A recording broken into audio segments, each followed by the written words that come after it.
And 3, 2, 1. Back at it again, guys. How's it going, Tommy? Here we go. What's up, Michael? All same shit. Bigger pile. Yeah, back for the first time. Yeah, right. Coming in episode 2. Yeah.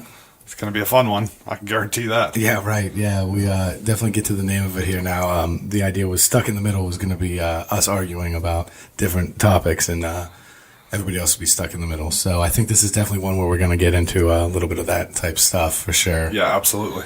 Because today we're going to talk about gun control. Very popular topic right now. Yeah, I mean, you can't avoid it. Like, it's everywhere you turn. I mean, it seems like every couple of weeks we've got another, like, horrendous fucking example of, like, gun violence. Some gun violence, yeah. Especially in the schools, it's more and more common. I mean, It's literally everywhere you're looking. So we figured we'd get into it. This seems to be pretty fucking divisive as far as topics go. So, I don't know, man. It's such a big topic, it's hard to even know where to start. But we could start with where we all agree. Yeah, right. It has to stop. Yeah, we've got to do something. Yes, whether it's your opinions, my opinions, that guy's opinion. Yeah, it's where do we go from here, right? We need to discuss it. That's the start. Yeah, I guess that's what. And here we are. That's what we're going to do tonight. How convenient, right? But we're just a couple of Joe Schmoes. We ain't nobody. We need people that are somebody. Yeah, right. Well, somebody in their own mind, anyways. Right. We need them to discuss it, really.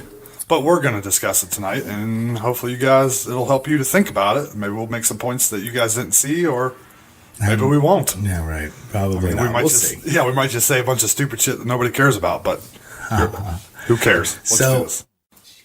I posted this video the other day. I think that this is probably a good starting point because it's relevant. The Donald is something that I think that I'm pretty opinionated about. He comes out. Well, he doesn't come out. They have a conference at the White House with legislators from both sides to talk about what the plan of action is going to be with the gun control debate, where we're going to go from here. And he says some pretty surprising things. I mean, he comes out and he says essentially everything that Democrats have been pushing for the last, you know what I mean, since the gun debate has been a topic of conversation. The Democrats want increased scrutiny on these mental health checks. They want limits on magazine sizes. What are some of the other things that he proposed in there? Oh, there's a whole bunch of it. No pistol grips, capacity on magazines. Oh, and my favorite is forget due process. Yeah, right, yeah. I mean, it gets so complicated. Maybe just take the guns first and then go through due process. Yeah. So, I mean, I agree. We need to allow law enforcement the ability to limit people's access to firearms when they've been deemed a risk to society. I think that Donald, like he always does, kind of oversimplified this issue. I mean, I would be curious what are some of the qualifiers, you know what I mean, that are going to lead to the forfeiture of due process. I think this last school shooting was a good representation of it because the police and FBI were at the guy's house, 39 times? Right. So at what one of those points should we have allowed them to take all this guy's guns? And the guy posted a comment on YouTube on a video about how he was going to shoot up a school. At that point in time... You've got the warning signs. I mean, there's no more... how much do you really need? Yeah. I mean, that's... I'm pretty sure we can all agree on that. Right. So then it's if you're making public threats, if you are, you know what I mean? I feel like if we make these, the requirements a little bit too specific to cater to one situation, then people are just going to avoid that specific type of behavior. You know what I mean? Yeah. If there's a story in the news, 5 stories in the news in the next year of people talking shit on YouTube videos and then feds kicking down the door and taking their guns, people are just going to avoid doing that specific behavior. Absolutely. And I feel like if you're showing a string of violent acts, you probably should, Do we know if this guy did? I know that the cops have been called this out. Yeah, I mean... Right. They didn't list whatever infraction was. Was he charged with assault numerous times? I'm guessing it was... In order for the cops to be called, there's got to be some sort of... And that's not necessarily true. Somebody can call the cops for whatever they want, but... If there's no charges, then... Yeah, but if they show up, there was something there that warranted their presence. Right, yeah. You know what I mean? So there was some sort of epidemic of problem. Behavior, yeah. Problematic behavior, for sure. Yeah, absolutely. So, I mean, at that point, like I said, I think that's something we can all agree on as to where, if the cops are at your house 39 times, So then what is it? Is it 5 times? Yeah. What it is? 39. Yeah, we all agree on 39. Absolutely. Yeah, right. But it's where do we draw the part line? It, right. Yeah. You know, who do you get to draw that line? Yeah. Is it 5 times after they come to your house 5 times? And we can agree that is a gray area. Yeah. But I think that we completely disagree about the problems that causes. I think that we need to do away with the gray area. You know what I mean? And err on the side of caution. And the answer is to remove the decision making and just make it a broad sweeping change.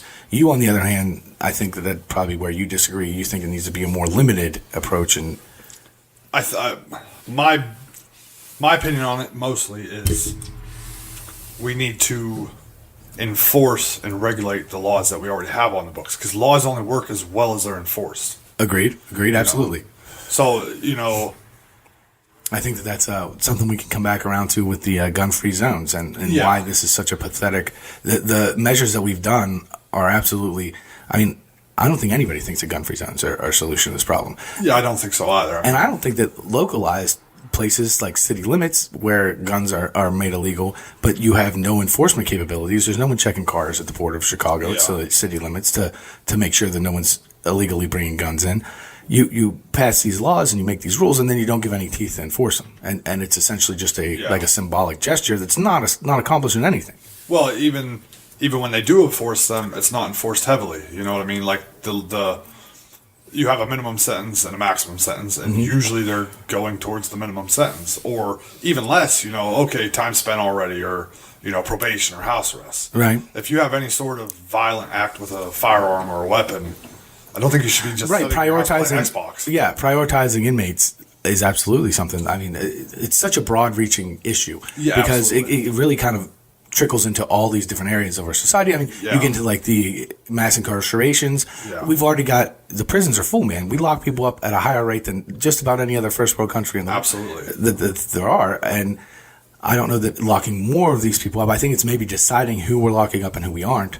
Well, we have such a mass incarceration because we have stupid laws like marijuana laws. Yeah, I mean, we're not trying to get that into right. Yeah, but it's to put it broadly, related. I think it's a problem with the judicial system in general. It's corrupt. Restraining orders, as far as that goes, I agree that that's not a very useful tactic that we've got going on. I mean, like even once you get a restraining order, there's not much teeth. You know what I mean? You can call the cops when the person shows up there, but what good is that really doing you? You know what I mean? You've got 10 minutes before the police arrive. That's the thing with restraining orders, though, that a lot of people don't really know is if you do get a restraining order put against you, you are supposed to be, your guns in your household are supposed to be confiscated.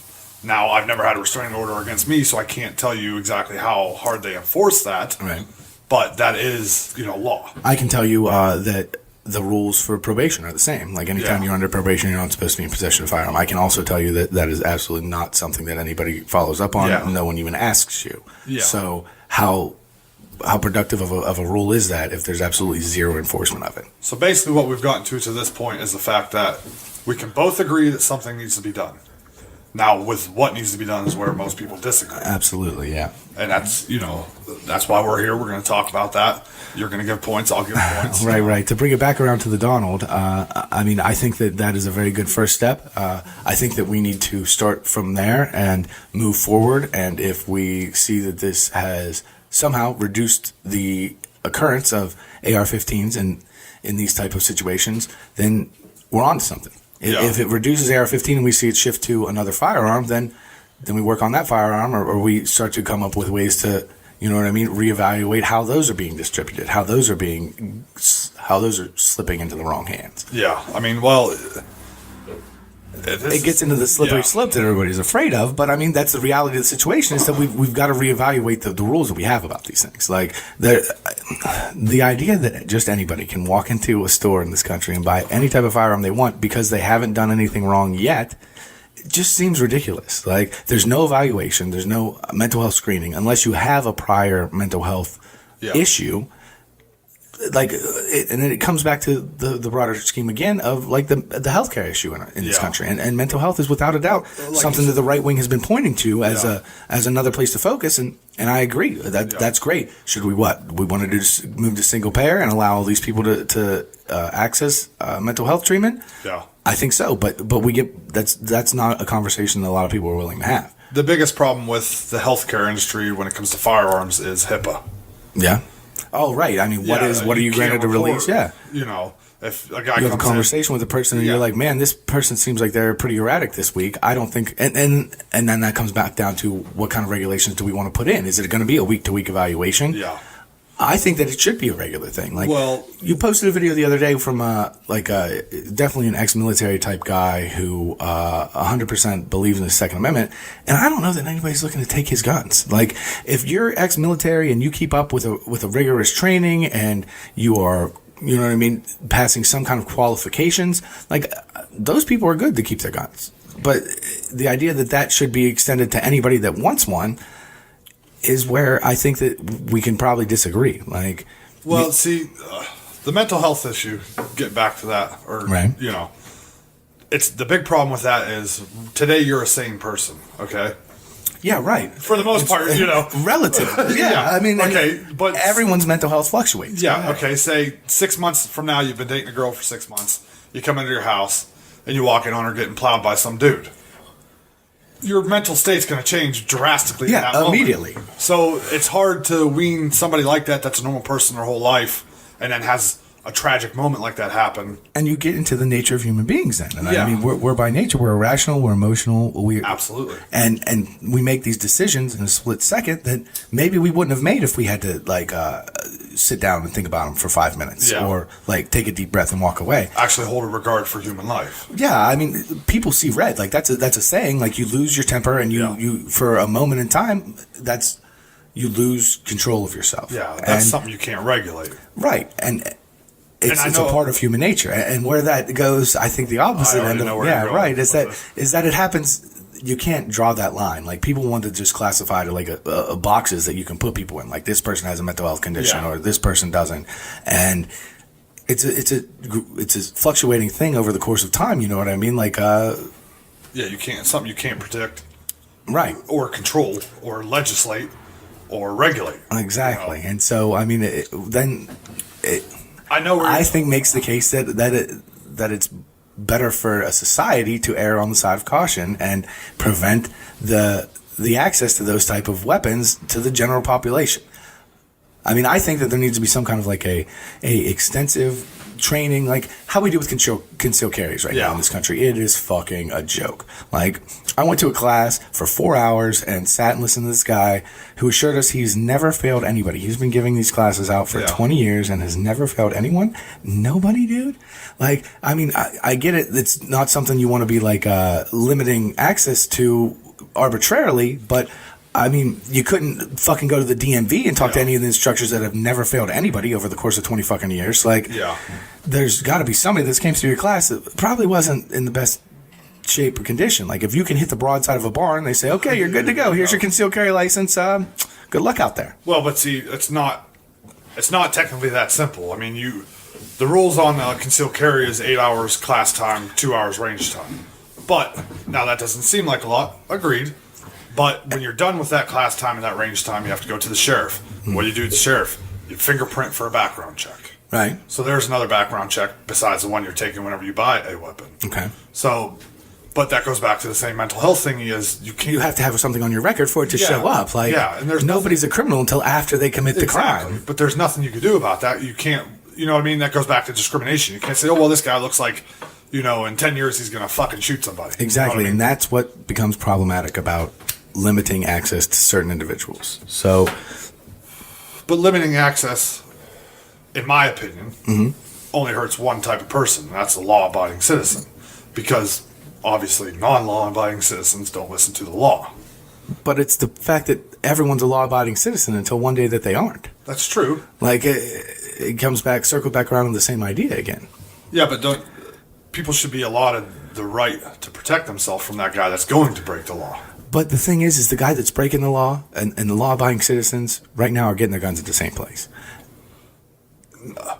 There's Not no true 100% international of the time. arms dealers that are selling like. Well, we're not shipments talking of about the fucking firearms, IRAs coming over here and selling, a petty thief a gun. Right, exactly. But there are petty thieves that are getting them on the streets that aren't necessarily from the United States of America.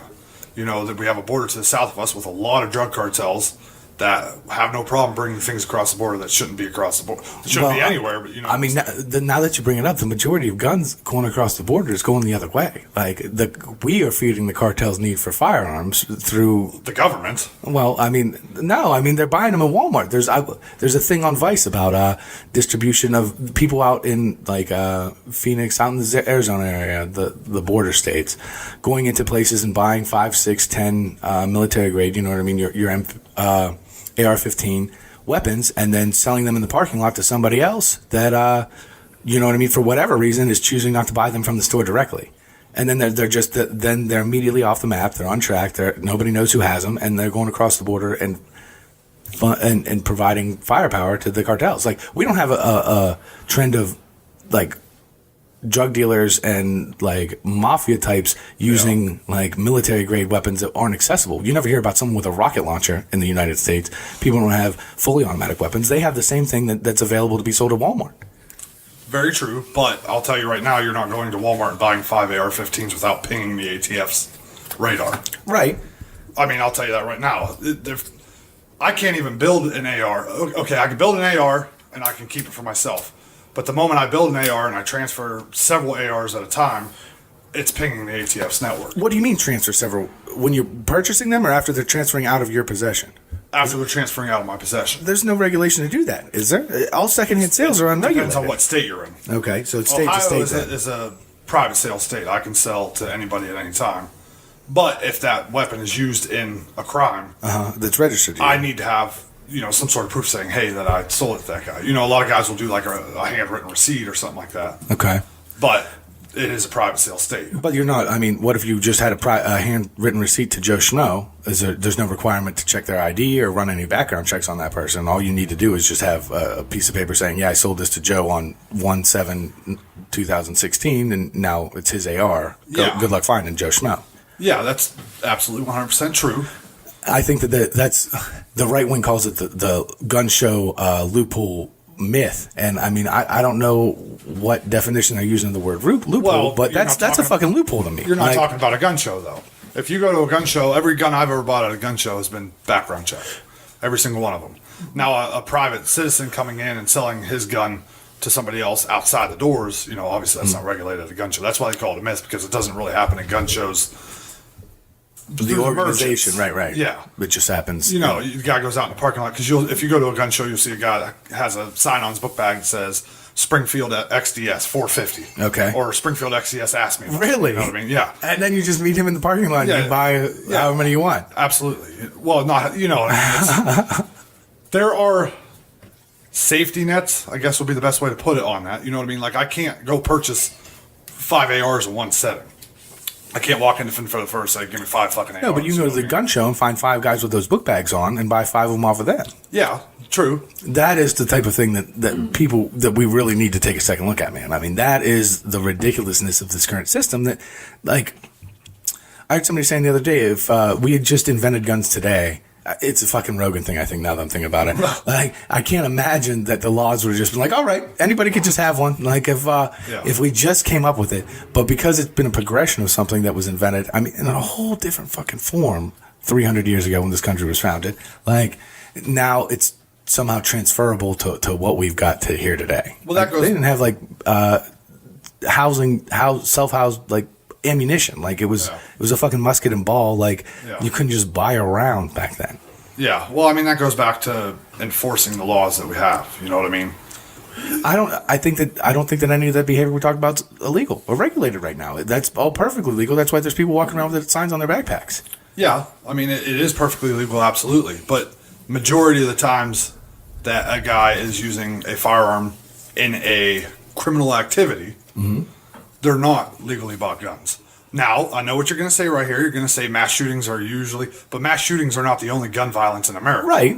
You know what I No, mean? okay, so they're actually a not small legally portion of purchased it. guns. They're purchased through these means that we were just talking about. Through somebody, they're not coming over the border. Well, they're no. not buying they're not the dude selling fucking heroin in East End doesn't have an international arms dealer where he got his fucking gun from. Well, He I got bet it from you some get a guy gun. who got it from some guy who got it at fucking Walmart. But do you know that for a fact, though? Well, I No, mean, it's- yeah, because of it's economics. Like if you're engaged in that type of behavior, you've got to smuggle it in across the border. You've got to transfer it across state lines. You've got to distribute it to somebody across the country. That's way more complicated. A gun would be way more expensive if it had to go through those But they things. already did it with the heroin. Well, because you can't buy them at Walmart, so it's forced to go through black sales markets, which are then inflated due to the risk involved in distributing them. Absolutely true. Yes, I can buy it at Walmart, but that doesn't mean that they're not coming over the border. Right, but the ones coming over the border will be drastically more expensive than the ones that didn't have to go through all those different middlemen and people engage in illegal activity to distribute it.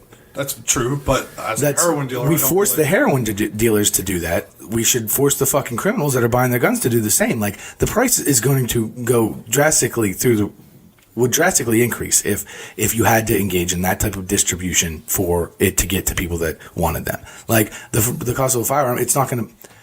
If you're broke and you're going out to rob a fucking liquor store or a mini mart, if you had the $1,000 that it would take to buy a handgun, then you would just spend that money on whatever the fuck you wanted the money for in the first place. Like you're assuming that everybody's like a Tony Soprano type criminal that has this kind of like You you know wanna what I work mean? for me? The vast majority of robberies and stuff are committed by people who don't have any fucking money to. That's why they're robbing people, because they don't have any money. That's Money true. itself is a barrier to entry into the gun market if it were illegal. Yeah, but see, you're correct on that. Absolutely. But if you take guns away from innocent people, that doesn't stop the flow of guns. If a Joe Schmo is going to rob a place and he can't steal somebody's gun because they don't have it, he's going to get that $1,000 gun across Maybe the he border. would. Maybe he would just go in with a knife. Okay, so if somebody has a knife, then nobody can protect themselves from that knife. I would much rather protect myself from someone with a knife than I would a gun. I Yeah, mean, if a if knife you is don't- just as deadly or a bad ball bat is just as deadly, then why the fuck don't we just have an exchange program with everybody that has guns and say, okay, here, give us your guns, we'll give you these knives and ball bats? Because the guns are obviously more deadly of a fucking weapon. Because the And reason if you you don't do reduce that, the access to the criminals, then it's a benefit for everyone. Everyone has a better chance to defend themselves. okay, but if a criminal breaks into my house and he has a knife, I'd rather grab for a gun than a knife, because a knife versus knife, he may be better with a knife than I am. Now you're relying on the fucking drug addict that just broke your window and trying to steal your TV to have like Steven Seagal knife training. Like most He may, criminals, we don't know. I mean, maybe that'll be a problem we'll have to address. There'll be an upshoot in like Taekwondo classes in the ghetto from all these criminals that are trying to get their hands on knives to rob people. But I mean, I would infinitely rather deal with a person coming at me with a knife than a gun.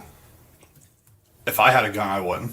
Not if you had a gun, no. Absolutely. So there but you if go. you restrict the access to the gun, then it not only limits your access to it, it limits their access to it as well. But see, you're not restricting them because they're not law-abiding citizens. They don't care about that law. You are if you restrict the distribution to the point where the financial burdens are like if you have the money to buy a gun, then you're just going to spend that money on the drugs or whatever the fuck it is that you wanted to rob somebody to get the money for. That's not absolutely true, because if you have $1,000 to buy a gun and you buy that gun and then you start robbing people, you're gonna get a lot more than $1,000. So the risk and reward of it, And then you adjust the penalties for having a gun. I mean, you make it to the point where someone is better off committing a crime without a gun, with a knife or a ball bat, and taking somebody's money than they would be if they had a gun. If you make it so that you're going to go to jail for 20 fucking years if you rob somebody with a gun, then you would just rather rob them with a fucking knife so that you don't risk that type of exposure to that kind of punishment. I am absolutely positive that when somebody's breaking into a home, whether it's last resort or because they're a criminal or because they need drug money,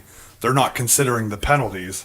And they don't care if they'll go to jail for 5 years with a knife or 25 years with a gun.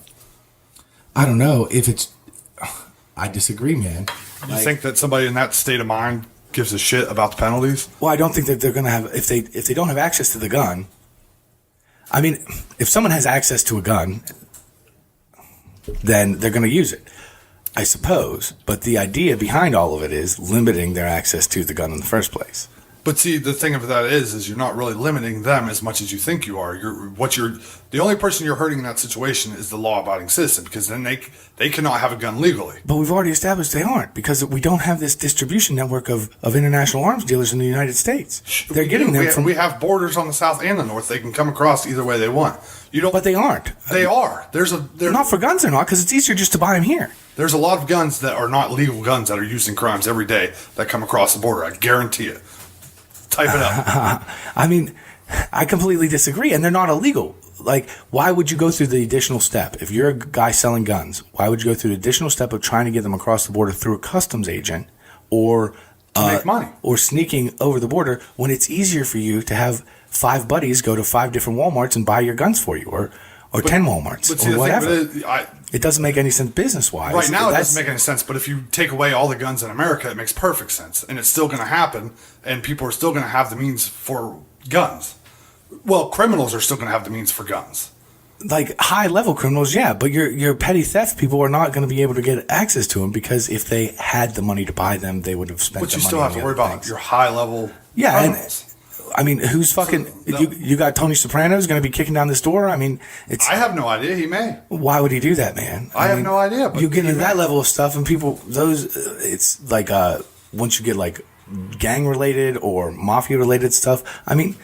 You've seen the movies just like I have. Like, they try to stay off of the radar. It's internalized killing that keeps them... If the only people getting killed by the guns are other mafia people, then it doesn't draw the attention of law enforcement necessarily as quickly as it does if you're going out and kicking down Joe Schmo's door and robbing him from his, you know what I mean, that's why they have for his television. Pawns, you know what I mean? Tony Montana wasn't fucking kicking down doors and shit. He had people below him that he was paying to kick down doors. You don't think that the drug cartel that is supplying heroin to this dealer isn't going to give him some sort of means to protect his product and stop it from being stolen or... Right, from other drug dealers, yeah. I mean, but those people aren't kicking down your door. They're fighting with each other. We don't know that, though. They could. Just because, you know... He could be addicted to heroin and a heroin dealer, and then he, snorts his own product. You don't snort heroin. I don't think. Sometimes, I think. I mean, he could.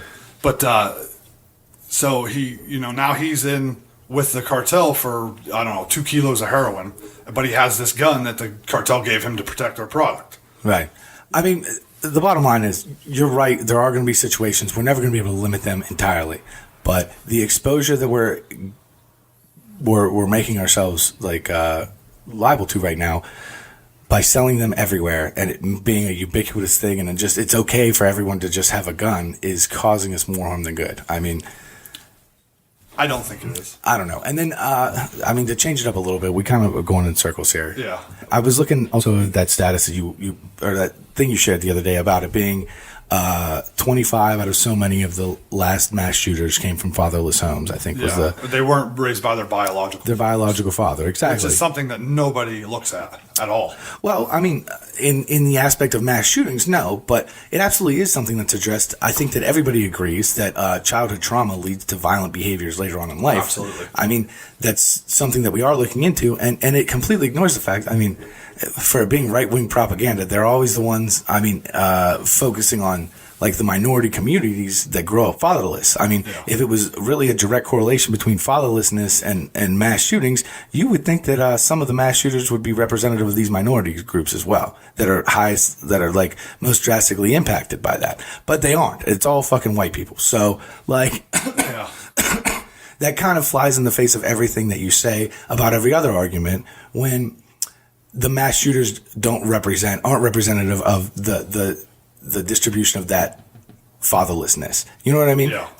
That doesn't make sense. And like every other, these like right-wing memes or whatever, like it sounds good unless you stop to think about it. And then it quickly falls apart, like under, you know what I mean? Deeper analysis, if you really start to think about it.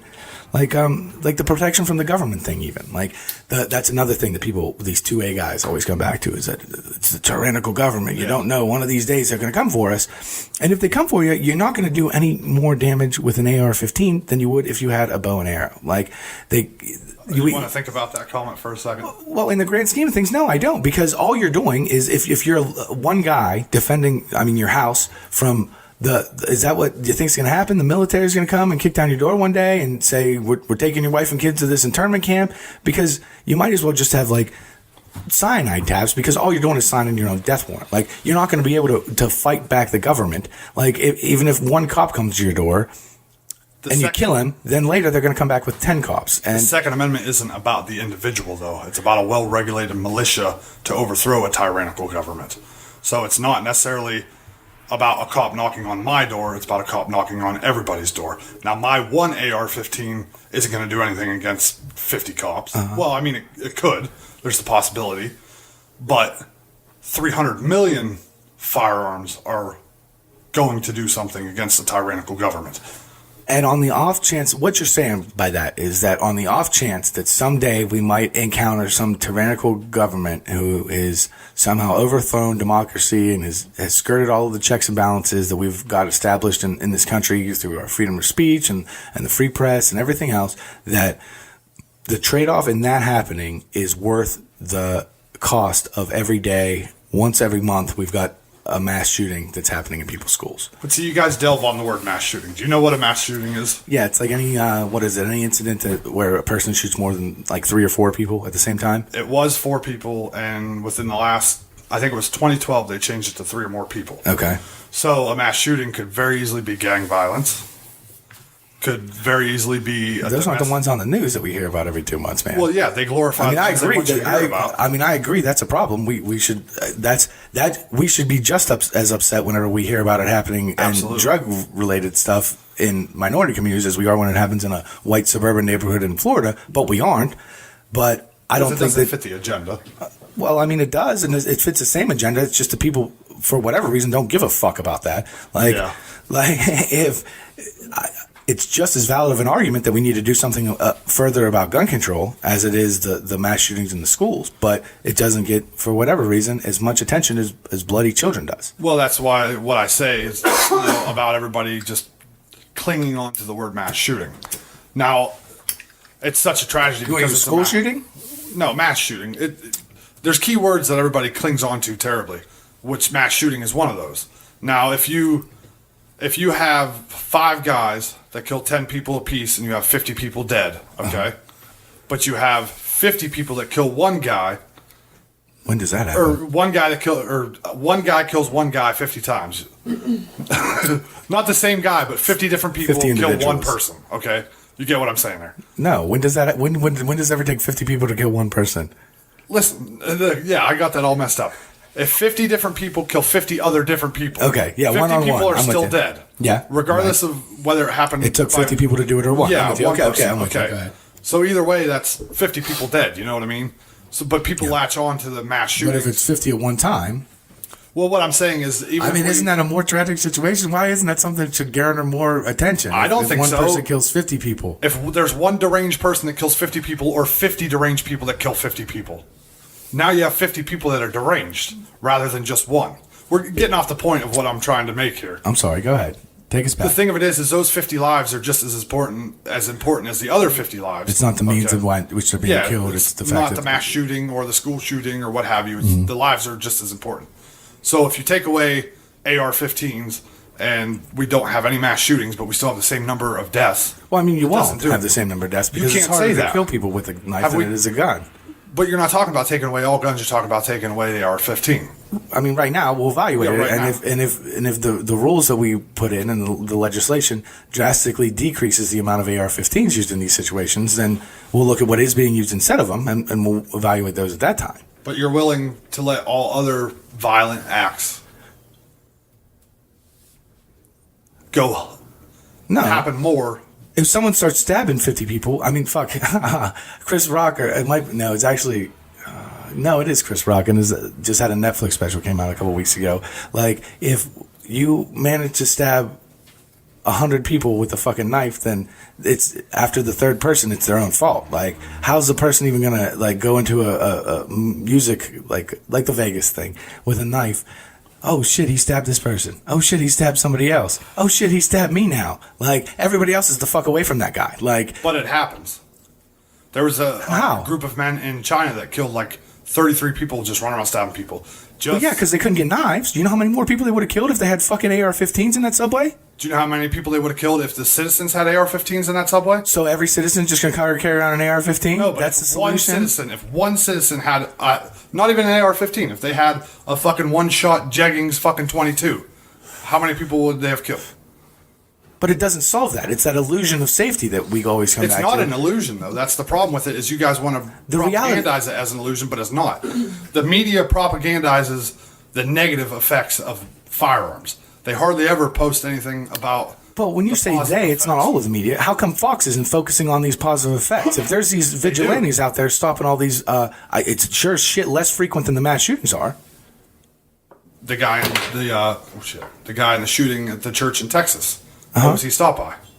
After he killed 10 people, or 8, I think. How many people could he have killed if he didn't get shot after he did those 10 people in the church? Well, good. That was one. So that's one of the last 30. Well, there's way more than that. There was a resource officer, I want to say 2013, that stopped a school shooting from a guy that was walking in the school with a handgun. Okay, so that's 2. Now we're back to 2013. You know how many mass shootings have went the other way since then? Obviously, I'm only one person that has the knowledge of whatever I have the knowledge of. There's a far more... Well, why aren't they talking about it on Fox News then? Because it doesn't fit the agenda. It fits Fox News' agenda perfectly. Not necessarily. Yes, it does. No. Why doesn't it? Because Fox News isn't... And they do post about that. Let me, few and far between when they happen. I'm sure they do. They happen a lot more than what they're posted on the news. In the news... CNN's controlling them, huh? Yeah, CNN's They're not letting them post those stories about the vigilantes? No, I'm not saying that. Well, why don't they? I don't know why they don't, but they do happen. For sure. I think that they would be feeding all these 2A people, constant stories of vigilantes stopping robberies and stopping mass shootings if they were existing, don't you? How often do you watch Fox News? You'd watch it for me. I mean, you don't Fox personally, News. But people we argue with on the internet do all the fucking time. If these instances were happening all the fucking time, we'd know about them. I'm not saying they happen all the time, but they happen just as regularly as mass shootings. They don't. Why don't we hear about them? Guarantee they do. Based on what? Based on what I see on the news, and not Fox News. Which news? Where's it at? Yahoo News. I see it all the time. I see it on feeds. It does happen. I mean, it happens regularly. It's not a statistic that I know a lot about, but it does happen regularly. Then how come nobody talks about it? There was just one today that a guy that had several restraining orders broke into a family home, and he was shot and killed right in... Where the hell was that? It was over your neck of the woods. Yeah, it was a WPXI article. Yeah. But, I mean, there's one right there. You don't hear about it because... We don't know that he was there to kill anybody. He didn't have a gun. He had 2 restraining orders put against him on that family. Okay. So, I mean, if you could have resolved that situation without loss of life, wouldn't that have been better? Did you read it? Did he have a gun or no? No. He did not have a gun? No. I mean, he was there. He shouldn't have been there, right? But, I mean, maybe they call the cops. They take his ass to jail. I mean... Call the cops and wait 15 minutes while this guy's breaking into their house? Yeah, I mean, what's he there for? He's not there to steal shit. He's there to... I mean, he's got a restraining order to yell at... some harm. And, yeah, right. But nobody dies at the end of that story. He does, because they had a firearm to protect themselves. Right, but the opposite side of it, I'm saying. No one dies at the end of that story. You can't say that, because we don't know the opposite side of that story. But very well likely somebody could have died, because of that, if they did not have a weapon to protect themselves. I mean... There's infinite more stories of this occurrence happening one way than there are the other. I mean, it's everywhere. I don't believe that. You choose not to believe it, and I think that a lot of people if you can show me the statistic, I mean, it's everywhere. If you can show me the statistic, now I'm like Courtney. Courtney can't say statistic, but if you can show me the statistic, then I'll believe you. But until there's evidence of it, I don't believe you, because I see it all the time where people are stopped from creating, acts of violence with firearms.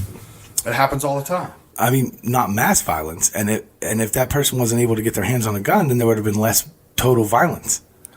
But the store owner, the citizen, the homeowner had a person broke in, and they just had a knife. Mm-hmm. They're still going to murder whoever that is, with or without a gun. Maybe they probably wouldn't have murdered anybody. They probably just stole their shit. There's not these like mass groups of people out there, like mass like murdering people just for fun. Like it's a few and far between when those things happen. I don't think it's few and far between. We're sitting here talking about mass shootings right now. How are you going to tell me that's few and far between? The mass shooting instances. I mean, yeah, there's 320 million people here, and when one of them goes this fucking nuts, we all talk about it for a month. Yeah. Well, and that's another point to why you don't hear the media about one gun owner preventing another Listen, Fox News might be on the right, but they're still about one thing the same as any other news entity: ratings. Right, and the right wing ratings would go through the fucking roof if every night they were reporting about another vigilante that stopped an armed robbery. That's very false. If they were talking about this one gun owner that stopped one guy from robbing their store with a gun, their ratings. You don't think that would draw like unanimous applause from right wing people? They'd be like, "Yeah, there's another one. Whoa, another win for the law abiding citizens." You think that would draw ratings better than Hillary's a fucking corrupt politician? Blah blah blah. No, you're right. There's no conspiracy there. Listen, I'm not saying mass shootings don't happen. I'm not saying they aren't bad. But I am saying there is another side to weapon ownership. And it does happen pretty regularly. I mean, the news isn't going to go to fucking Podunk, Alabama to cover one store owner stopping an armed robber. You know what I mean? It doesn't matter what fucking news it is. They don't give a shit about that. They give a shit about ratings. Well, and one thing that is very valid, the argument here, is that there's no fucking statistics on it. Yeah. And we don't track this kind of thing. You're right. It's not going to grab the headlines when one store owner defends himself. I would like to know what the statistics are behind something like that. That'll be something we'll have to look up after this episode. We'll take a look at that because I'm pretty interested in it also. But the reality of it is, and we'll probably come to find this out, is that the NRA actively lobbies against gathering statistics on this kind of thing. Like they campaigned, they lobbied against the CDC from doing any type of research related to gun violence, and that is the biggest problem with the NRA. Like, it's not the gun owners. Like, we can't even have a fucking informed conversation about this particular aspect because there's no fucking statistics about it whatsoever. I mean, you honestly might be right, and maybe it is something that happens every fucking day, but we don't even have any fucking ability to know that for sure, and it's because this one group of people are trying to prevent it from happening. Okay, well, let's go like this. Let's assume that you are right, okay? And that it's a very small number of people that stop acts of violence with firearms. Uh-huh. Or even if it's acts of violence with a knife or with a ball bat with a firearm. You know what I mean? Because that's relevant too. I mean, that's your good guy with a gun stopping an act of violence. But I would like to know that. Let's humor this for a second. And I have a big reason as to why that would be true, if it were true. Mm-hmm. And that would be gun-free zones. Because every store you walk into, every school zone, every courthouse, every police station, every campus has a sign that says you are not allowed to carry your firearm. Right. So that's why you see all these mass shootings happen where? Gun-free zones. But it's just displacing the problem. Like, if they didn't happen at the school, if the school wasn't the soft target, then they'd go to a mall or like a football game. Or, I mean, we've got all of these all these areas where people congregate. And I mean, like, you can't take a gun into a Steelers game with you. So stop making soft targets. So, well, right, but we don't have mass shootings happening in the Steeler games. Like, until this shit happened in Vegas, it was kind of only confined to, I mean, the vast majority were in schools. Absolutely. But there were definitely, I mean, the DC sniper, you know what I mean? There are the examples of things that happen outside of that. But there's always exceptions. And, I mean, the rapid increase of school shootings has been happening for 10, 15, 20 years. Right. I mean, I was in 8th grade when Columbine happened. Okay, so we're looking at, 1992 when Joe Biden signed the gun-free zone into Act. Yeah. So, I mean, you don't see a correlation there? Or? I mean, no, that's valid. I don't think that we would be seeing them all happening in gun-free zones, but I do think that they would have still continued to happen. I don't think that this is a response to gun-free zones. Yeah, I'm not saying taking away gun-free zones is going to stop every mass shooting. I'm not saying that whatsoever. But I'm not sure of the exact percentage, but I'm going to go on a limb and say that it's a vast majority of shootings happen in gun-free zones or very restrictive areas that have very restrictive gun laws. Yeah. California, New York. Well, no, I mean, that's like a per capita thing. Like, once you get in all that, like, the right wing always says that these fucking liberal hellscapes are the large cities, but it's because we got so many fucking millions of people living there. Like, I saw something the other day where the per capita rates, the gun deaths are just as high in red states where we have guns everywhere, like Louisiana and Alabama and all of those. I think it was Dustin that posted that or something. Probably. But see, that's where you get into per capita, which per capita is bullshit. Why? Because there's 23 million people alone in Los Angeles, okay? So if Well, we're just going to use even numbers. These Right, numbers it are not equalizes right. for the- This yeah, is for right. easy math because neither of us are fucking mathematicians. Right. I don't think you are, anyways. I'm definitely not. Okay, so if you have 100,000, if you have 5 people per 100,000, okay, but you have a state that or a city that has 200,000 people, so that's 10 gun deaths. Okay, but if you go over to fucking California where they have 23 million people alone in Los Angeles.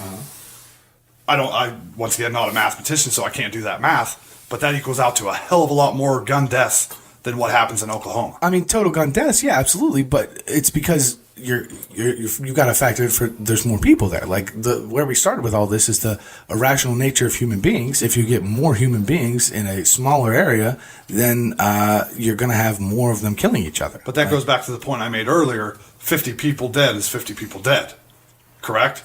So if you're looking at like Chicago alone last year had like, I want to say it was 1,162 deaths by firearms. Okay, their per capita was only like, I want to say it was like 3.9 or something like that. Right. Whereas Oklahoma's was like 4.5. Not that giant of a leap. Yeah. But what's the difference in population just between Chicago and Oklahoma? Yeah, You know what I mean? drastically. Chicago probably has more than the whole fucking state of Oklahoma. Yeah, so you're looking at 1,100 gun deaths compared to, I think it was like 300 something in Oklahoma. So the per capita makes that look fucking terrible, like, 4.5 per 100,000 people. But there's only 500 fucking thousand people. That number's not correct, but you know where I'm going. Right. So you still But have there's a smaller 11 percentage of them dying from guns in Chicago than there are in Oklahoma. That percentage shouldn't fucking matter whatsoever, though. What Why? should matter is the number of deaths. Because we're not worried about percentages, we're worried about a number of deaths. Because as if a you look- whole, What- okay. you're never going to reduce them all together, eliminate them Yeah, all together. obviously. That's always going to happen. But it's about reducing the The total bigger number, the worse it is. You know what I'm saying? when compared to the total. Yeah. Okay, because we have 350 million people in the U.S. Okay, so 33,000 gun deaths last year. That's a very small percentage of 350 million. Right, So absolutely. if you want to look at it like that, then that's not really that bad of a number. There's several things that kill a bigger percentage of our population than that. Yeah, but it's all ridiculous things like obesity. Yeah, no one's killing anybody else with obesity. Like, you want to get into freedom of choice? Are we going to fucking outline everybody a dietary plan? I mean, yeah, the problem with guns is that it's people killing other people. Yeah, lots more people die from heart disease, but it's a court of their own decisions than. So no one's walking into a room and killing anyone else with heart disease. The biggest difference with that, though, is the fact That's another one of those right wing things that makes sense when you don't think about them. There's no amendment for the right to eat McDonald's. Right. You know what I mean? There is an amendment for the right to bear arms that shall not be infringed. I mean, it was an amendment that was written 300 years ago. I mean, those were smart guys, and they did a very good job. I mean, I was saying earlier, I think it was before, about how they did a very great job outlining checks and balances and allowing democracy to work. Yeah, as a safeguard from one of those tyrannical leaders that are going to institute martial law and make all of us into some slave state. But they weren't infallible. I mean, they did the best they could with the information they had available. And the idea that it's just written in stone and we have to follow this exactly, regardless of how times change and our technology changes, is kind of fucking absurd. But are you ready to give up your First Amendment? Are you ready to give up the 13th Amendment? I mean, when people start killing each other with the First Amendment, yeah, I mean, we'll reevaluate it. I mean, they were talking, I was watching today, so it was fucking Rogan again, but they say, man. He is a fucking man. Maybe we do need to reevaluate fucking free speech. It was a joke, but the founding fathers never thought that some asshole on the internet in Oklahoma with no education and no knowledge about anything would have the same size microphone as the fucking president. I mean, maybe we are paying too much fucking attention to people that we don't necessarily need to.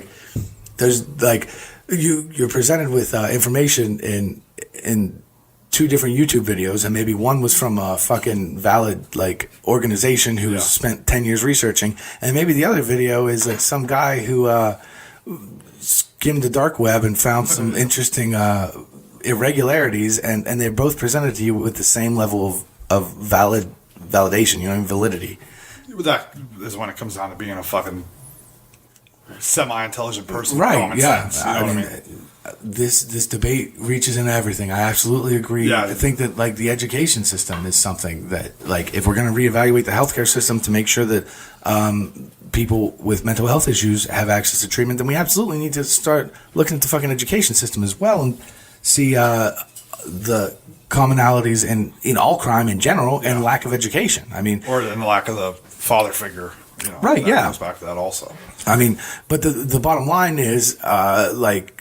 We want to point to that statistic that it's fatherless situations and lack of mentors that's leading to these kind of things, but nobody wants to do anything about that either. We're not talking about increasing funding for programs for single mothers to allow positive mentors for their youth. I mean, that nobody wants to fucking talk about that. So, yeah, I mean, there's aspects like that all over the place. Yeah, that's not. You have that. You have the mental health issue.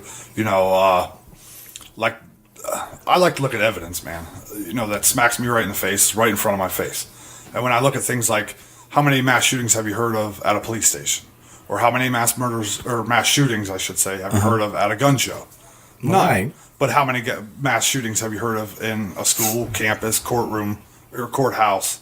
And what's the common denominator in that? That there's no guns allowed there, right? But there's guns allowed at a police station or a gun show or an NRA convention for, you know, or an outdoor show, or you know what I mean?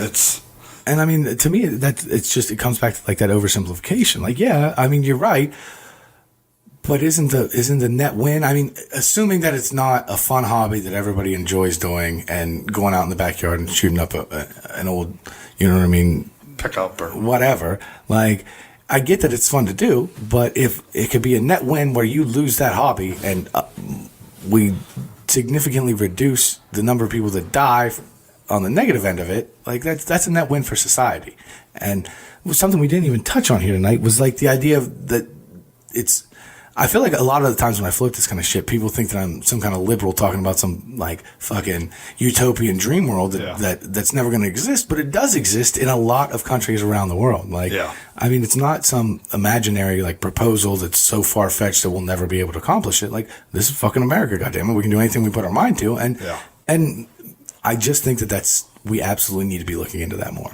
And I'm not arguing with you that we need to look into anything. Absolutely not. I mean, good ideas come from, you know, researching things and looking at things. Yeah, you've got to have the information first. That's the biggest fucking takeaway from all of this. It's like that fact that the NRA is actively preventing us from doing research. Like, it forces us all to look at this, to talk about this conversation from a position of ignorance. Nobody really has the stats that we need and the information that we need to have an informed discussion about it. Well, I mean, I don't think the NRA is necessarily actively stopping. From what I read from that article, it was more of a breach on the Constitution. That's what they were worried about, rather than stopping anybody from, you know, researching certain things or what have you.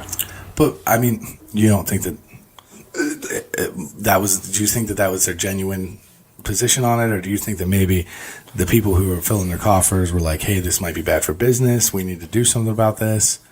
I mean, I'm sure that has a part to do with it. I mean, I'm not neglecting that whatsoever. And that does happen. And it's nobody's Second Amendment right to be uninformed. Like, nobody's even saying we got to fucking do anything about it, but at the very least, we should at least have the information to make an informed decision. I can agree with that, and I'm pretty sure pretty much I would imagine most people would. We don't even need to make a decision on what we're going to do. Yeah. But at the very least, we should have the information available so that we can have an informed discussion about it. I can concur with that. I mean, and most people probably will. I mean, you touched on Columbine earlier. A lot of people neglect the fact that Columbine happened during an AR ban. You also have Virginia Tech, which happened during an AR ban, or assault weapons ban, which I don't like calling that because they aren't. But what you had Virginia Tech killed 32 people with a fucking handgun. Right, and I mean, that's when you get into this fucking douchey liberals and our bullshit compromises, man. It's not enough. We're not doing enough to actually make a dent in any of these things because we constantly fucking settle on middle ground that isn't accomplishing anything. We rope off an area as gun free and then still allow them to be sold at the fucking store or in an alley to anybody that wants to sell them. Like, it just comes back around again to the lack of oversight, the lack of regulation is to, you know what I mean? We might ban one particular type of gun, but we still allow access to another type of gun that's just as deadly. So essentially, in the long run, what you want to happen is you don't even want the police to have guns. Well, I mean, ultimately, yeah, you reevaluate the situation regularly. Like, I talk a lot of shit about, like, corporate America and how it leads to all of this, like, gross, like, inequality in incomes. But the benefit of it is, like, corporate America is constantly reevaluating every process, every policy, every, like, department that they have. Is this now redundant? Is there new technologies that we can use to help improve this process, to help, like, regulate it better? And our government has zero of that shit. And that's a big fucking problem of it. Like, yeah, I think that, ultimately, I think that it's all connected, like we've been saying with all fucking night here tonight. Like, if you look at the liberal causes, like the Black Lives Matter and the issue of police brutality, an ultimate win at the end of all of this, maybe it's not something we can achieve in America until 50 years from now, would be to reduce the you know what I mean, proliferation of guns across the board. So ultimately, someday you get to a point where the regularity of guns is low enough to where most cops don't have to have lethal force on them at all times. I think that, we probably will always have a point where they have to have guns in their cars. Yeah. Like, if they roll up onto a situation, onto a scene where guns have been reported, they should absolutely be able to respond with them. But you remove the possibility of that split-second decision where someone acts irrationally. And I don't think that it all comes back to racism. I think that it's a lot of fear-based. Like, I believe these officers when they say that they fear for their life in that moment. But I think that they had a lapse in judgment when they chose, when they had the option to instantly take a life rather than seeking other means that are less lethal. And that is the ultimate goal, absolutely, is to reduce the total number of all of these occurrences as much as possible. Yeah. It's never going to go away. I mean, you're always going to have humans making decisions, I mean, for the foreseeable future. And yeah, well, I mean, I completely disagree with taking guns away from cops, obviously. I mean, I don't think we've agreed on much tonight. But, I mean, you look at places like Nice, France. A guy killed 86 people with a rented Penske truck, a van. Right. I mean, had one guy had a firearm, because the police didn't even have firearms there. Yeah, they were unable to. Yeah, so had one guy had a firearm, what could that number have been? It could have been a hell of a lot less, And France is always, we would disagree on the verbiage, but in my opinion, like, leading the way on these type of, like, social issues or even this, and maybe they did jump the fucking terminology, but jump the gun on removing firearms from the police. Maybe they aren't there yet, but they are. They're checking.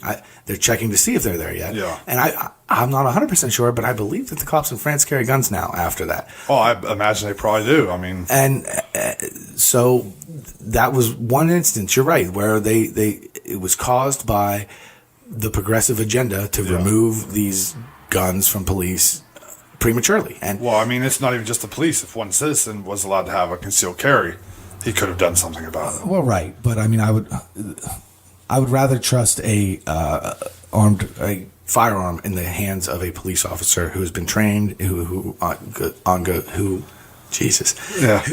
goes through ongoing training to ensure that they're proficient in their technique and their form and all of the things that go into firearm trainings. But see, you're assuming though that regular gun owners don't train or don't, have proficiency, which they do, and I can vouch. I've spent 30 years around firearms. I mean, I've been shooting guns my whole life. Right. I train regularly in my own backyard with my concealed carry gun. But no one's making sure that you are. You're right, but a majority, and I can't say not a majority, absolutely not a majority. Absolutely a majority. I would say 9 out of 10 people I know, which I know a hell of a lot more than that have firearms, are proficient with their firearm and do train regularly. You have fishing game clubs everywhere. You have, sportsmen's clubs everywhere. You have, ranges or organizations that offer training everywhere. I mean, it's out there. I'm not saying that everybody does it. Obviously, not everybody does it because you see, a lot of accidental deaths from people that are irresponsible gun owners. Right, even from the people that are out there practicing. I mean, you can pull up on YouTube. There's some fucking mall ninja dude practicing firearms, shooting himself in the fucking leg at the target practice. So, I mean, accidents happen. You're not going to get rid of that. You can reduce them by restricting access to a lethal fucking something that's treated as a hobby or a toy. Like, no, I mean, this guy's people like that are going to find a way to do something stupid like that, regardless whether they have a gun or not. Yeah, what is that, Darwin? The Darwin Award? Darwinism, survival of the fittest, And I don't have like excessive sympathy for those fucks that are. Well, that are I don't shooting either. themselves, I mean, but those are the guys that give us a bad name. So, I mean, you're not getting sympathy out of me for them guys either. You know, don't get me wrong. But 300 million guns in the world, how many YouTube videos like that have you watched? 30? right. I mean, You know what I mean? So that's that would go back It's to saying not a the, vast majority are responsible enough with their weapons. right, because there'd be somebody every day. If there's 300 million of them, then there'd be somebody every day that actually shoot themselves. So, I mean, majority.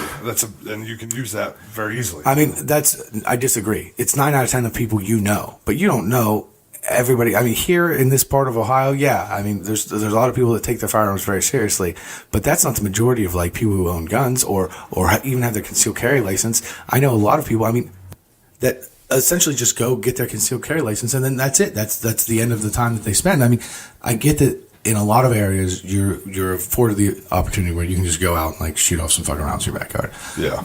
A lot of people don't live in a situation where they can do that kind of thing. Yeah. And they go and maybe they experience an incident where it urges them to, they reevaluate their situation and say, I need to get a firearm now. And then that's it. They go get the firearm, they go to the concealed carry class, and then that's the end of any required training whatsoever. Like, no one knows if I've practiced with my gun for 3 years since I took my test. And there's no oversight, there's no, you get it for what, 5 years, I think, 4 years or 5 years, and there's no follow up, there's no evaluation, no one knows how I'm doing. Like, it's just you're good to go. You have to kind of admit that's kind of a broad assumption, though, that majority of gun owners don't practice or train. There's no requirement for them to do so. Yeah, but that doesn't mean that they're not doing it. You know what I mean? There's other ways to train rather than going out to a range. I mean, they sell dummy guns that you can set in your house, practice drawing.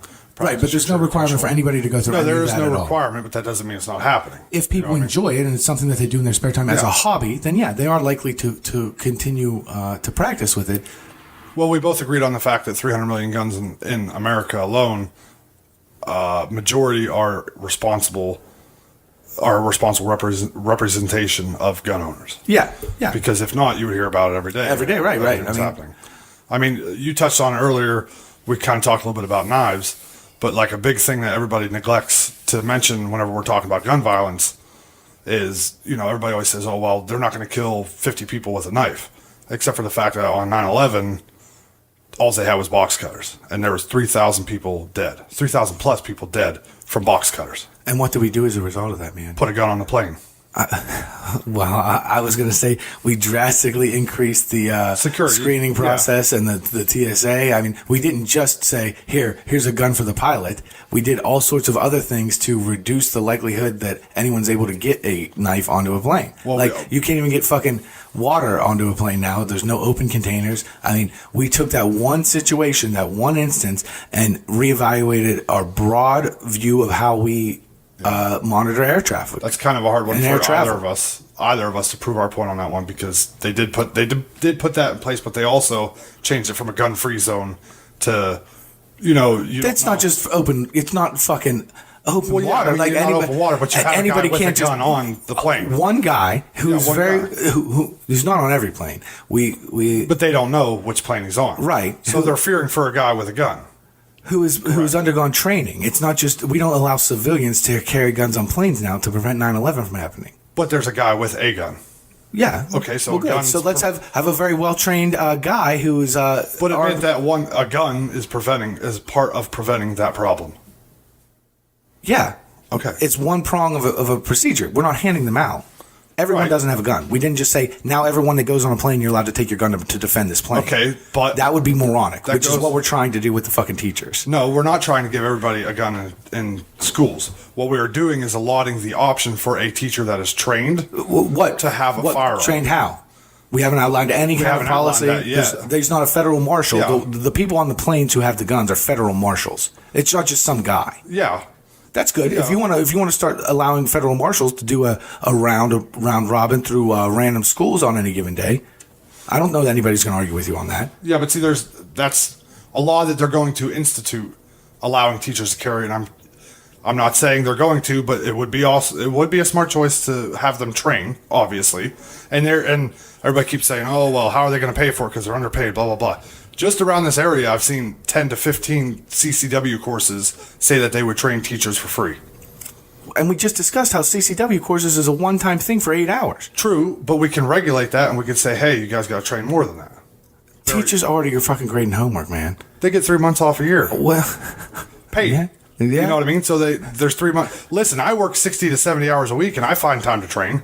All right, so you know what I mean? The teachers are spending their summer vacation at fucking military training. But now. see, that's where everything gets crossed again. Is nobody's forcing any teacher to do it. We're giving the option to teachers that may have already had their CCW or ones that wanted to get it, but they didn't because where do you spend the majority of your time at But work? the CCW regulations are bullshit. Like, we need to have this conversation again after we come up with what kind of criteria is going to be involved, what kind of ongoing training are these teachers going to be forced to go through, and then see how many teachers are willing to do that. Yeah, I mean, if you're opening the door up to anybody with their CCW license, then you come back to the plane. We don't just allow anybody with their CCW license to carry the fucking gun on the plane. yeah, well, I'm not saying we just throw guns in teachers' purses. Well, anyone with a CCW is what you are saying, right? Well, no, I'm saying we give them the option. With a CCW to carry with them into their classroom. And if they want to get further We don't do that on training, the planes. we can put restriction on it for further training. I mean, it's not a law now, so there's room to wiggle on that. You know what I mean? It's not set in stone.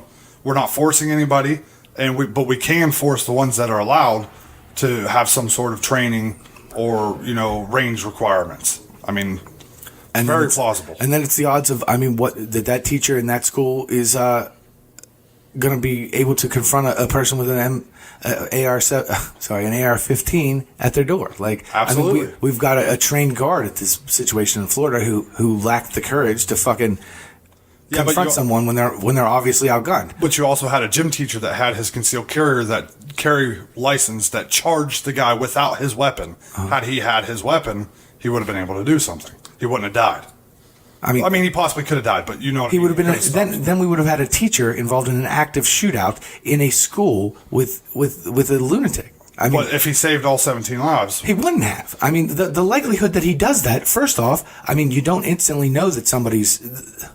You're trying to prevent it after it's already happened. He's already killed 3 people before the teacher that's on the other side of the school even realizes that anything's going on. But 3 is a hell of a lot better than 17. It's an improvement, I guess. Yeah. But wouldn't it be better to have 0? But you can't sit here and say that he wouldn't prevent it before it even happened, though. How? He's just going to walk up and be like, that kid looks funny. He's walking through the hallway. He sees a kid pulling an AR-15 out of his book bag. He pulls his gun out and shoots him.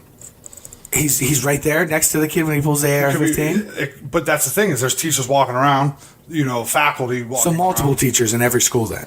If they choose to. Well, what if they don't? What if it's a school that chooses not to? Well, then they're a gun-free zone and they, reap the repercussions. Man, it comes down to the reality. It's the world that you want to live in. Are we gonna have why are we in? Because you guys have this as a hobby, you think that everybody should just be forced to carry a gun around and we're living in an active war zone. Nobody wants to live that way. Nobody But you're making broad assumptions. I don't have firearms because it's a hobby. It is a hobby, so that's a tertiary, advantage to it. The primary advantage to it is that I have protection for my family. And the ability for you to do that opens everybody else up for someone else that's not as altruistic in their motivations to just walk into a store and buy a gun. That's what it's opening us up. But those people are still open whether they have a gun or not.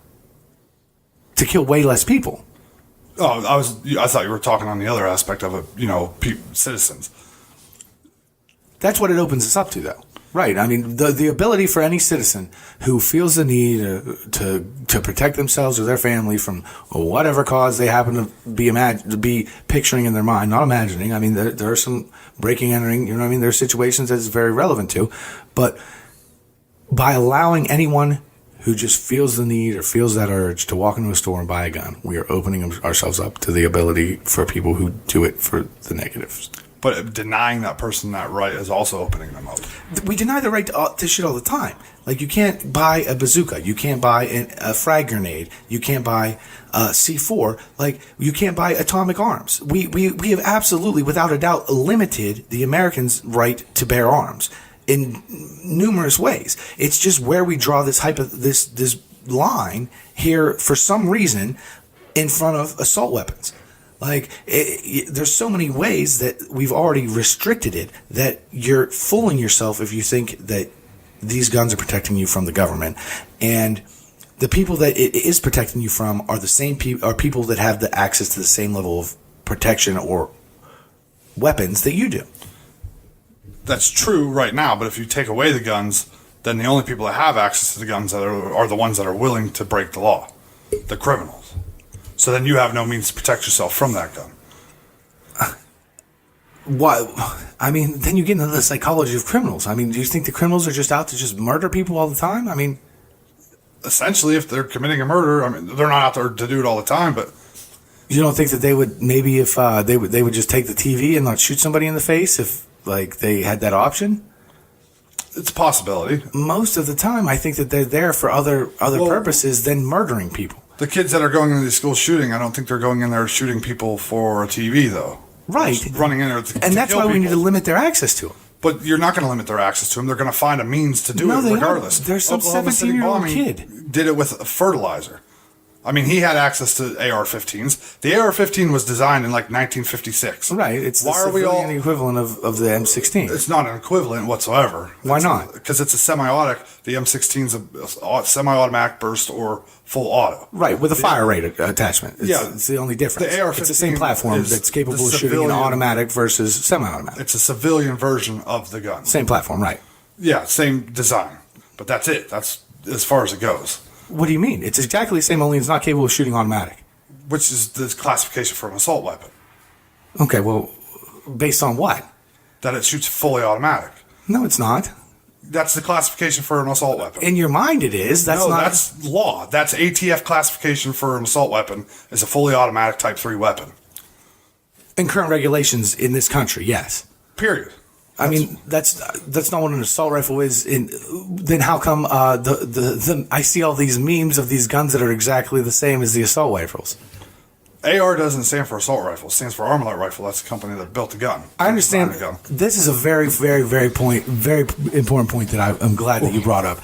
I don't understand why right-wing people think that I give a fuck why it's called an AR. All that is a vocabulary term. I don't care about the origination of the word and where it came from.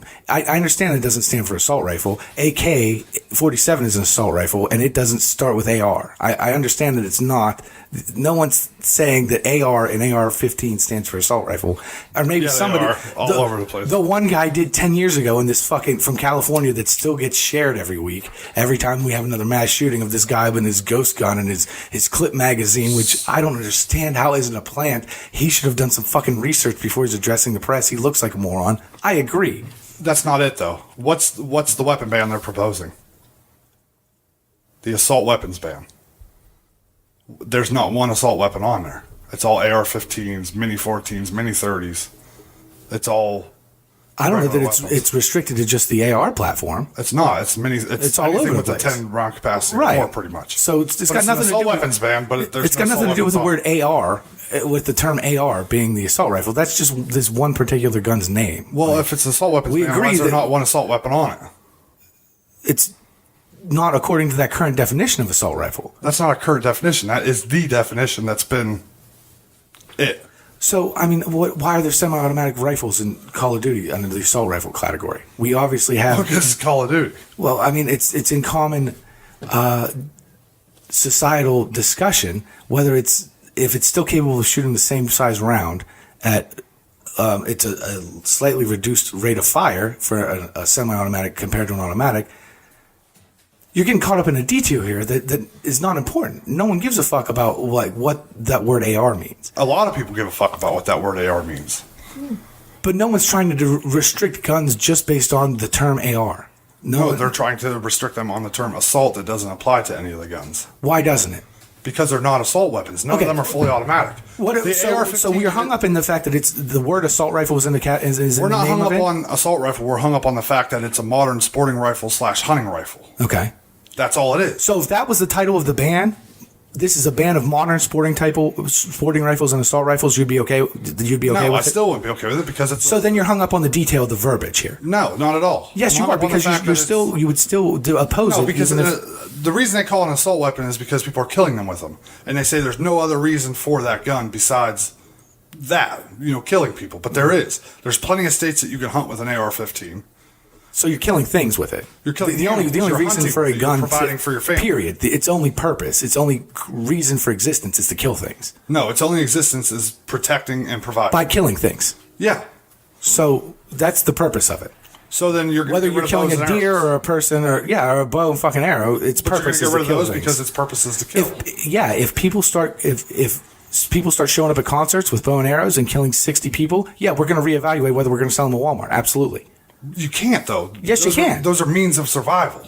Survival to who? Listen, 2008, a recession happened, right? Everything dropped out. At that point in time, we didn't, but it's very plausible that the American dollar drops out. Okay?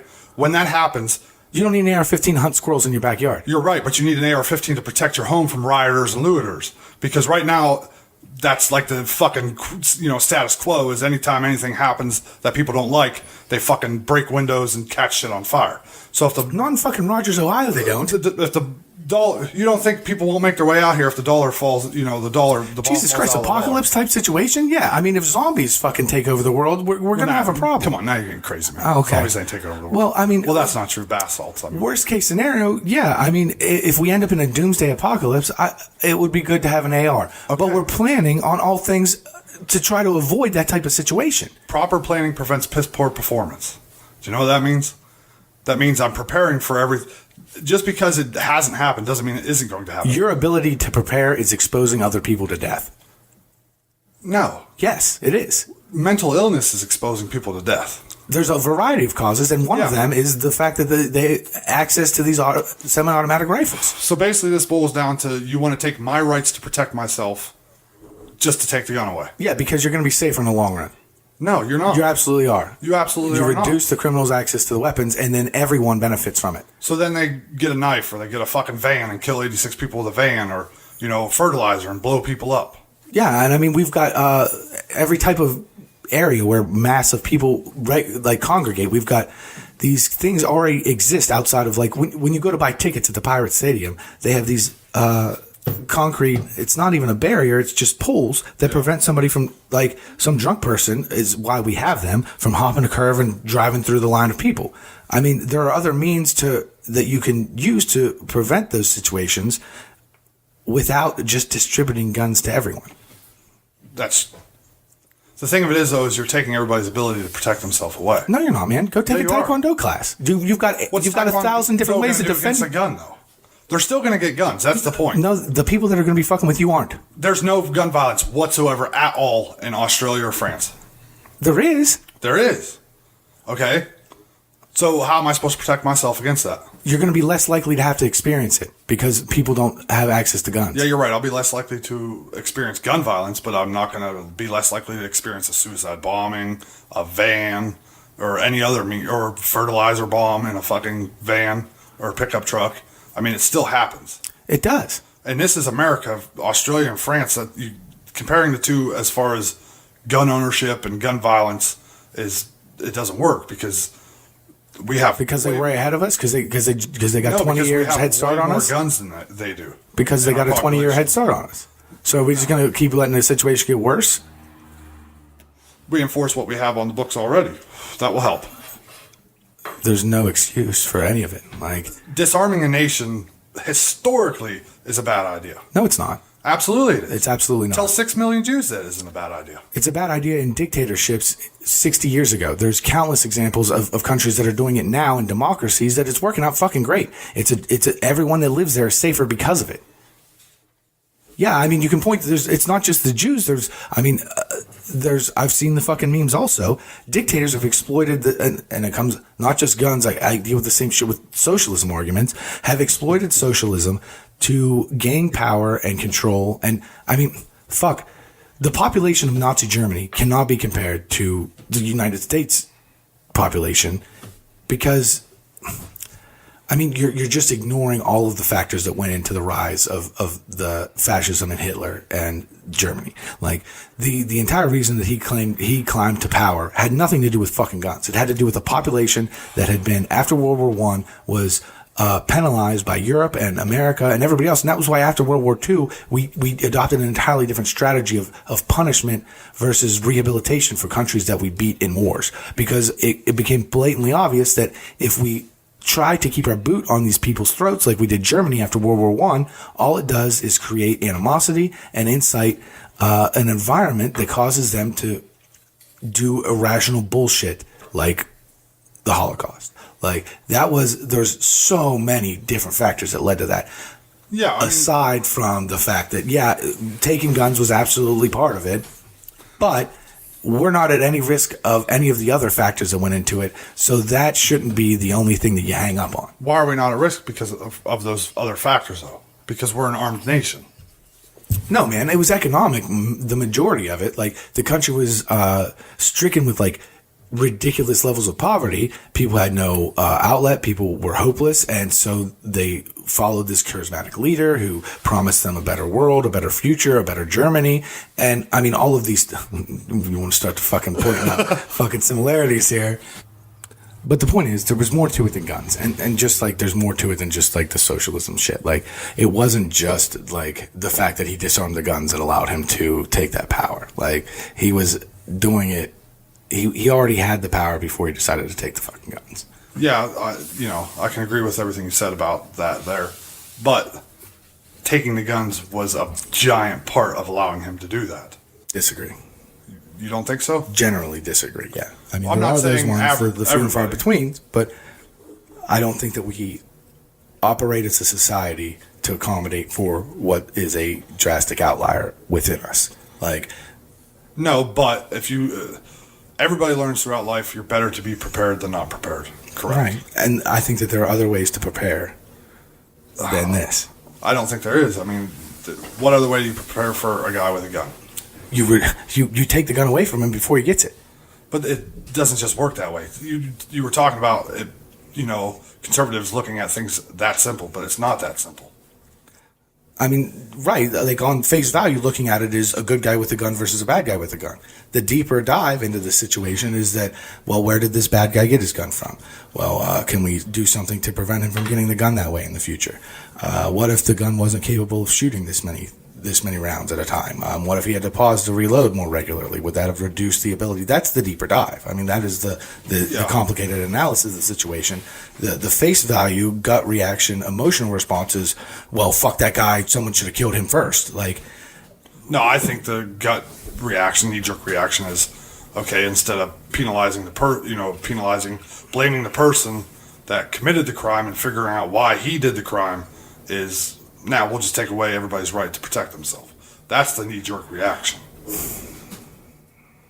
Yeah, man. I don't know. I mean, disagree, I guess. I how long are we going here? Oh, shit, we're up to 2 hours on gun control. I don't know, man. I feel like it's at the point now where we're end up circling back around. Yeah, I mean, I agree with that. We can agree on that, right? Yeah, right, yeah. At least we can agree on that. I feel like... Well, no, that's not even true. I mean, we agreed on the fact that the regulations that are set forth need to be enforced. Yeah, at the very least, we need to be enforcing what we're doing. I think people can agree with that one. Right. I mean, plain and simple. I mean, it's...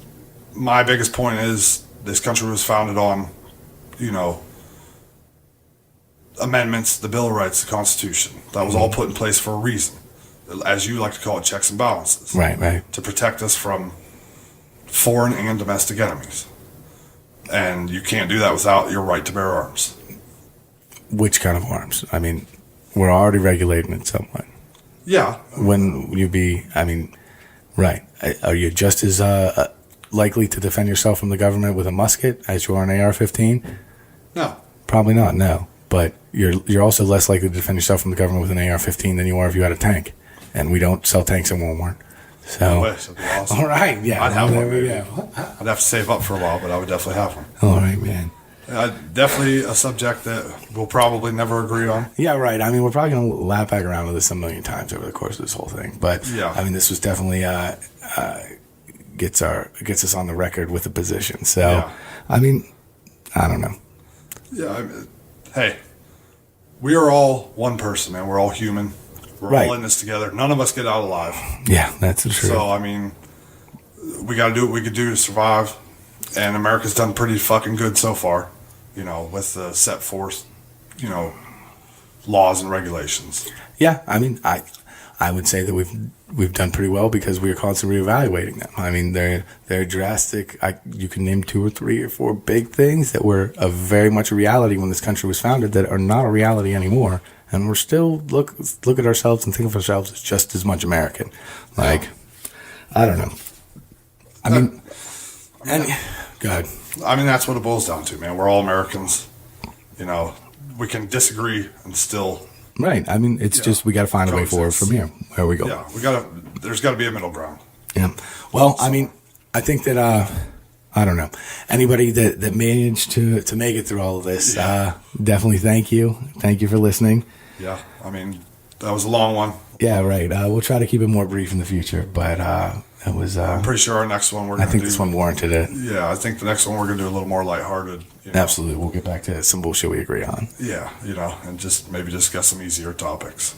But there will probably be difficult ones in the future. Yeah, for sure, for sure. Shout out to Smokey Joe. Oh, right. They're one of our biggest fans. All right, well, I guess we'll sign off on that note. Yeah, thanks everybody. Have a good night, guys.